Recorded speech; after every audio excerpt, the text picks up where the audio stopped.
এটা হচ্ছে A B C D. আমরা এরপরে বলে দেওয়া আছে যে নিচের চিত্রে দুটি হেলানো তল এসি এবং বিসি এর শীর্ষবিন্দু হচ্ছে সি। এর উভয় পাশে 2 কেজি ভরের স্যার কিছু দুটি বুঝে গেছে বোর্ড। বোর্ড বোঝাচ্ছে না। না স্যার। আর কারো প্রবলেম হচ্ছে বোর্ড নিয়ে? না স্যার, এখন তো ক্লিয়ার, একটু আগে হ্যাঁ, ব্লাড ছিল। হ্যাঁ, মিছিলের কি এখন সমস্যা হচ্ছে? স্যার আমিও বুঝতেছি না। ও, নেটওয়ার্ক কি প্রবলেম হচ্ছে কি? দাঁড়ান, আমি একটু কাছে আনি, একটু অপেক্ষা করেন। এবার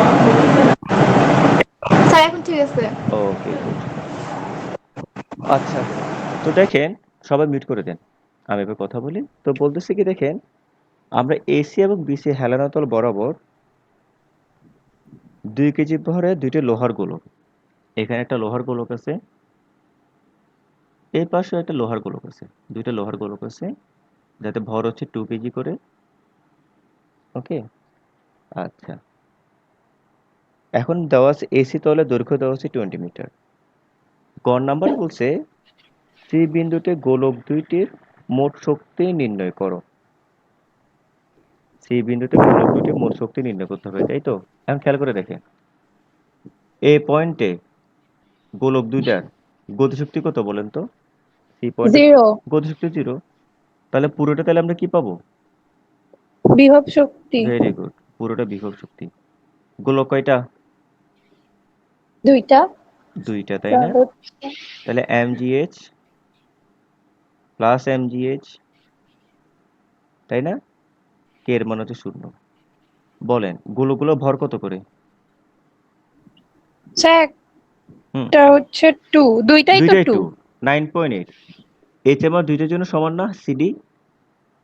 হ্যাঁ এখন দেখেন সিডির মানকে কোথায় দেওয়া আছে? স্যার, বের করতে হবে। সিডির মানটা আমাদেরকে বের করতে হবে কিভাবে? খুব আগের মতোই। এটা কোণ, তারপরে এটা হচ্ছে ভূমি, এটা হচ্ছে লম্ব, এটা হচ্ছে অতিভুজ।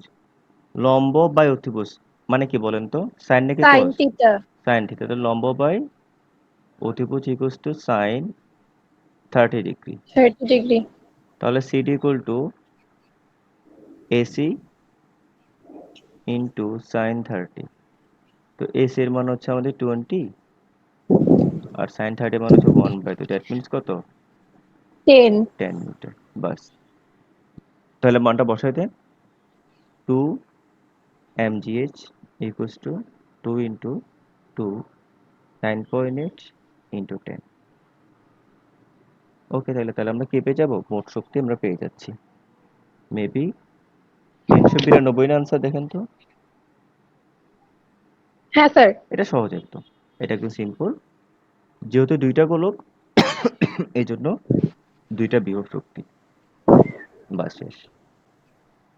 এটা নিয়ে আশা করি কার কোনো সমস্যা নেই, তাই না? আর স্যার আপনারা কষ্ট করে প্রেজেন্ট দিন তো, ওই গ্রুপে প্রেজেন্ট দিয়ে দিন।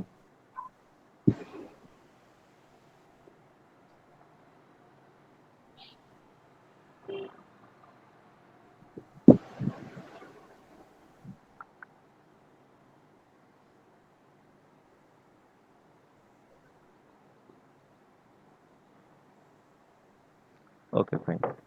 এবার ঘর নাম্বারটা সবাই পড়েন তো, দেখি নুসরাত ঘর নাম্বারটা পড়েন।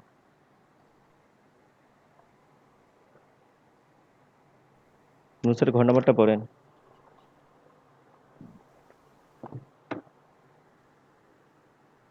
এই নুসরাত প্রমি নাই?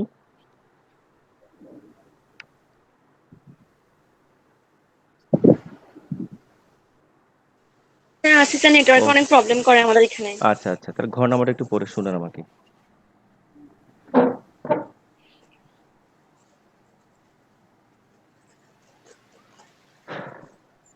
বলেন ঘর নাম্বারটা কি বলছে?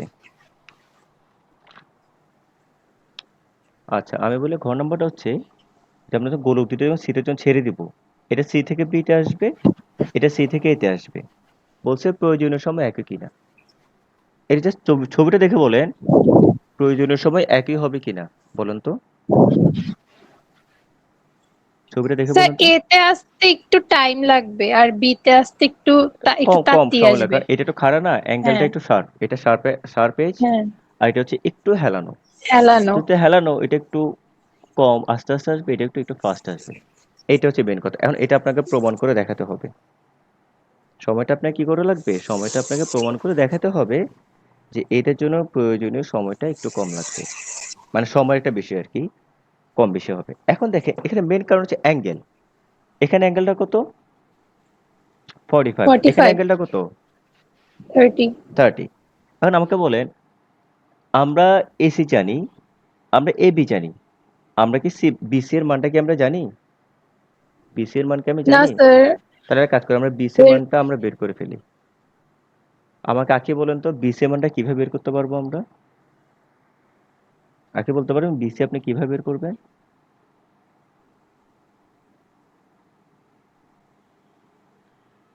আঁকি, আপনি সিডি জানেন? সিডির মান কত? আমরা কি জানি সিডি? স্যার 10। সিডি মান হচ্ছে 10। তাহলে বিসি গুলো কত হবে? দেখেন বিসিটা হচ্ছে অতিভুজ আর সিডি হচ্ছে লম্ব। আঁকি বলেন, অন্য কোন আঁকি বলেন। আমি আঁকিকে আনমিউট করে দিই। আঁকি পারবেন বলতে? ট্রাই করেন, সমস্যা নাই। না আঁকি একটু ট্রাই করেন তো, দেখেন তো পারেন কিনা। এটা মুছি। কি আঁকি আছে নাকি নাই? মিথিলা আছেন? মিথিলা, নিথিলা যে কোনো একজন। জি স্যার। হ্যাঁ মিথিলা স্যার, একটু বলেন তো সিডি এর মান আমরা কত বের করছি? কত মিটার? সিডি কত?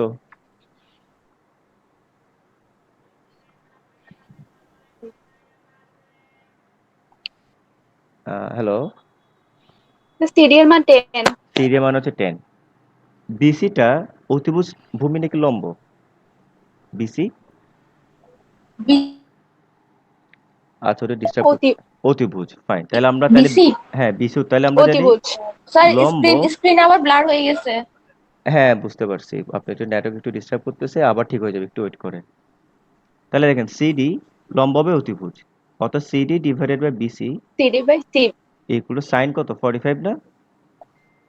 45 ডিগ্রি। তাহলে আমরা বিসি গুলো কত পাবো? বিসি গুলো পাবো C D divided by sine sine 45 45। Degree. কত আসছে দেখেন তো? 10 বাই সাইন 45 কত আসছে হ্যাঁ দেখেন তো? 10 রুট টু স্যার তো স্যার 14.14 মানে 14.14। 14.14 0.4। 14। মিটার। বাস, তাহলে আমরা স্যার বিসি মান স্ক্রিনটা আবার ব্লার হয়ে গেছে। একটু ওয়েট করেন স্যার, একটু একটু ওয়েট ওয়েট করেন। কর। হ্যাঁ একটু ওয়েট করলে আবার ঠিক হয়ে যাবে। একটু আপনাদের এখানে নেটওয়ার্কের একটু প্রবলেম করতেছে, আর কিছু না। তাহলে এবার বলেন সি বিন্দুতে আদিবেগ কত?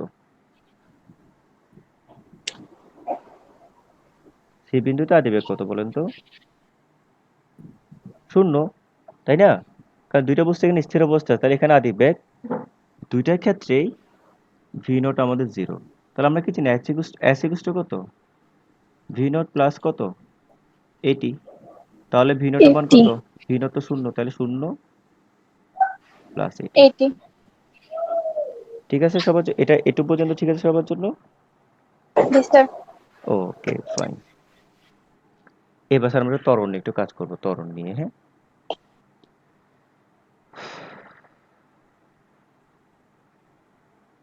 একটু, হ্যাঁ। Okay fine. এবার দেখেন আমি একটা আলাদা করে একটা চিত্র আঁকি, এটা আপনাদের আঁকার দরকার নেই, আপনার বোঝার জন্য আমি চিত্রটা আঁকবো। আপনার আঁকতে হবে না চিত্রটা। ত্বরণ আছে না? ত্বরণ, এখানে ত্বরণ খেয়াল করছেন? ত্বরণ 80। লাগবে আমাদের, হ্যাঁ। আমরা টি বের করবো। এসি মান হচ্ছে এস, আমি এস জানি। আমি ত্বরণটা বের করব, টি এর মানটা আমরা বের করব। আমরা ত্বরণ যদি জানি তাহলে আমরা টি এর মানটা অটোমেটিক বের করতে পারি। তাহলে খেয়াল করে দেখেন, মনে করেন এরকম একটা ত্রিভুজ দেওয়া আছে আপনার কাছে। এই অ্যাঙ্গেলটা হচ্ছে আপনার 30 ডিগ্রি। আপনি যে কোনো একটা বিন্দুতে আপনি জি এর মান বের করবেন। কিসের মান? এ বরাবর জি এর মান। খেয়াল করেন জি কোন বরাবর কাজ করে? কোন দিকে? নিচের দিকে। নিচে দিয়ে কাজ করে, স্বাভাবিক। এই অ্যাঙ্গেলটা কত? কি আমাকে বলেন, এই অ্যাঙ্গেলটা কত? এটা 30, তাহলে এই অ্যাঙ্গেলটা কত কেউ বলতে পারবেন? সো এটাও 30। নো, এটা 60। দেখেন কিভাবে, এটা 30 হলে এটা 60, দ্যাট মিনস এটাও 60। আচ্ছা আচ্ছা, না হ্যাঁ। সহজ না? অনুরূপ কোণ। তাহলে আমাদের হুম। ত্বরণ তাহলে এই ওইটার হাফ হবে, তাহলে ত্বরণ 60-র হাফ হবে। না, হাফ না, এটা টোটাল 90। তাহলে 90 থেকে হ্যাঁ 30 বিয়োগ করেন, কত হয়? সরি না, 180। 60 আমাদের টোটাল 60 কত? a plus B plus C equals to 180 degree. Okay, hmm তাহলে আমাদের সি ইকুয়াল কি দাঁড়াবে? 180 মাইনাস বি প্লাস এ, তো 180 টোটাল। আমাদের এখানে কত? বি এর মান হচ্ছে কত? 90, আনুমানিক ধরলাম আর কি, তো 30। দ্যাট মিনস 30 180 বিয়োগ কত? 120। 120 অর্থাৎ এটা যদি 90 ডিগ্রি হয় তাহলে 90 বাদ, তাহলে আর আছে 90। 90 90 থেকে 30 বিয়োগ করলে 60 পাবেন আপনি এখানে। 60 এটা 25 হলে কত পেতেন এখানে? 6 55 পেতেন, তাই না? সরি 65 পেতেন, সরি সরি। তাহলে এবার আসেন, তাহলে ত্বরণ এ ইকুয়াল টু কত হবে? জি কস থিটা নাকি জি সাইন থিটা? কালকে মনে আছে? এ বরাবর ত্বরণটা এটা এটা ভূমি না, তাহলে এ বড় ত্বরণ কি হবে? জি কস থিটা। আর এই অংশটা হচ্ছে কি? জি sine theta. G sine theta দরকার নাই, কালকে ক্লাসটা মনে আছে সবার? হ্যাঁ স্যার তাহলে আমরা এ বরাবর জি কস থিটা প্লাস কাইনেসিস, এটা হচ্ছে জি সাইন থিটা, ওটা আমাদের আপাতত কোনো প্রয়োজন নাই। এখন প্রশ্ন হচ্ছে G cos theta G sine theta আসছে কোত্থেকে? সবসময় মনে রাখবেন, যখন ত্বরণ আমাদের এটা কোণ উৎপন্ন করবে, ত্বরণটা দুইটা ভাগে বিভক্ত হবে। একটা হচ্ছে তার ভূমি বরাবর, একটা হচ্ছে তার লম্ব বরাবর। আমার মার্বেলটার নামে কি বরাবর? এই ভূমি বরাবর নামবে না, অত এসি বরাবর নামবে না। হ্যাঁ স্যার এই জন্য আমরা ভূমিটা নিয়ে কাজ করবো, লম্বটা জাহান নামে চলে যাক, আমাদের দরকার নাই। তাহলে এবার আসেন, এটা একটা ত্বরণ আমরা পাইলাম জি কস থিটা, তাহলে এই ক্ষেত্রে ত্বরণ তাহলে কি পাবেন এই তলের জন্য? তাও জি কস থিটা, তাই না? হ্যাঁ স্যার এখন আসেন এই পয়েন্টে থিটা কত? এই পয়েন্টে থিটা কত? এটা 45, তাহলে এটা কত হবে? 45 তাহলে এটা কত? তাও 45। 45 ওকে ফাইন, তাহলে এবার জাস্ট এখানে শুধুমাত্র আপনার সাথে পেন হচ্ছে যে ত্বরণটা বের করা, আর কিছু না, আর সব সেম, সব সূত্র সব কিছু সেম। বুঝতে পারছেন? তাহলে কাহিনী শেষ। এবার একটু স্টেটমেন্ট লিখেন। এসি বরাবর ত্বরণ জি, এসি নাম দিলাম আমরা, জি কস 60 ডিগ্রি, 9.8, cos 60 মানে 1/2, তাই না? That means 4.9। বিসি বরাবর ত্বরণ equal to G cos 45, 9.8 into 1/√2, কত আসছে দেখেন তো?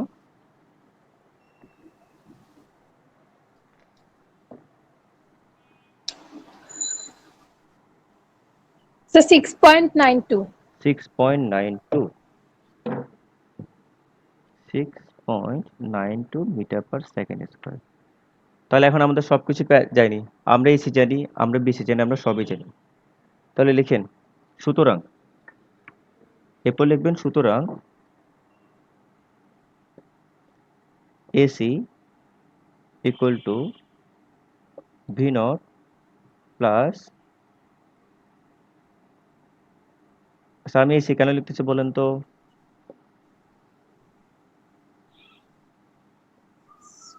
এসি কেন লিখছে বলেন তো? ওই এসি বরাবর আর কি, এটার মান হচ্ছে কত? 4.9 টু টি এসি। এবার এটা বের করতে পারবেন? হ্যাঁ স্যার তাহলে ফাইন, বের করুন তো কত আসছে দেখেন তো, আপনারা বের করেন। আর বিসিটা আমি লিখে দিচ্ছি। সুতরাং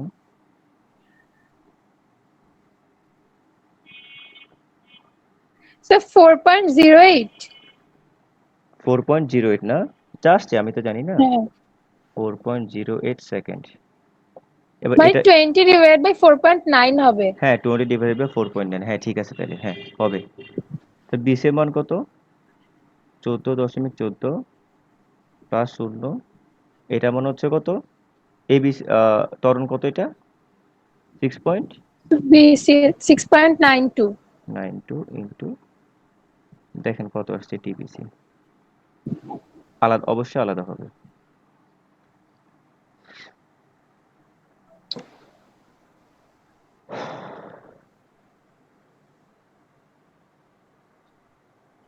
So 2.004. 2.04 সেকেন্ড। এবার দেখেন সময় কি একই লাগছে না কম বেশি লাগছে দেখেন তো? হ্যাঁ, কম বেশি। প্রায় দ্বিগুণ। হাফ। হ্যাঁ, প্রায় দ্বিগুণ হ্যাঁ। কিন্তু। প্রায় দ্বিগুণ। আমাদের কি হচ্ছে এখানে কম বেশি হচ্ছে। এই তো। আবার বলছিলাম না এটা যেহেতু খাড়া, কম সময় লাগবে এটা হেলানো। তবে হ্যাঁ স্যার, মনে করেন 84 আপনারা মনে করেন যে আপনাদের সাথে হাতে সময় আছে 5 মিনিট। 5 মিনিটে এত বড় ম্যাথ করতে পারবেন? না। না। তখন ওই অ্যাঙ্গেলের কথা বলে দিবেন যে দেখেন স্যার যেহেতু অ্যাঙ্গেল এখানে এটা খাড়া বেশি, এখানে কম সময় লাগবে। এটা সার বেশি, এখানে কি সময় বেশি লাগবে। বুঝছেন? মানে থিওরির মতো করে লিখবো আর হ্যাঁ, ম্যাথ করতে হ্যাঁ। হবে। মানে যদি আপনার টাইম খুব কম হয়, কারণ আপনি তো বুঝতেছেন কেন সময় কম বেশি লাগে। ফার্স্ট ইয়াতে থটে আমাদের মাথায় চলে আসতেছে না এটা খারাপ বেশি, কম সময় লাগবে। এটা একটু হেলানো সময় বেশি লাগবে, তাই না? তা ফার্স্ট থট আপনার মাথায় এটা চলে আসবে, সাথে সাথে আপনি এটা লিখে ফেলেন যে স্যার হ্যাঁ এই কারণে এটা। বুঝতে পারছেন? স্যার তখন কি ফুল মার্কস না, দিবে? ফুল মার্কস তো কখনোই পাবেন না। কারণ আপনি বলবেন গাণিতিক বিশ্লেষণ, আপনি হয়তো তখন 1 বা 2 পেতে পারেন। এটা হচ্ছে কখন যখন আপনার হাতে সময় খুবই কম, বা আপনি মাথায় নেই এত বড় মেয়াদ আপনি হুম। বুঝতেছেন না, হঠাৎ করে ভুলে গেছেন, তখন কি করবেন? খালি রেখে আসা যাবে না। আপনাদের পরীক্ষাতে অবশ্যই কোনো কিছু খালি রেখে আসবে না, যা বুঝছেন ওটা লিখে দিবেন। ঠিক আছে? এই আর কি। জি স্যার। এই হলো তাহলে আপনার 19 ম্যাথটা তাহলে করছেন। তাহলে আমরা 19 ম্যাথটা করলাম। এই 19 ম্যাক্সিমাম ম্যাথই শুধুমাত্র একটা জিনিস কঠিন, ত্বরণটা বের করা। প্রত্যেকটা 19 ম্যাথে দেখবেন এইভাবে ত্বরণটা আমাদের বের করতে হচ্ছে। সবসময় দেখবেন একদম 19 ম্যাথগুলো যেমন এভাবে কি করতে হয়, ত্বরণগুলো বের করতে হয়। তাহলে ত্বরণ বের করার ক্ষেত্রে আমি আপনাদেরকে আবারও ত্বরণটা বের করা শিখাই। যেহেতু বারবার ত্বরণটাই আসতেছে, যারা পারেন ভেরি গুড। যাদের প্রবলেম হয় তাদের জন্য আমি আরেকবার ত্বরণটা এঁকে দেখাচ্ছি। এটা যদি কোনো একটা ত্রিভুজ হয়, এটা যদি আমাদের 30 হয়, এটা হবে 60। তাহলে আমাদের জি এর জন্য এটাও 60। জি দুইটা অংশে বিভক্ত হবে এ বরাবর আর এ বরাবর।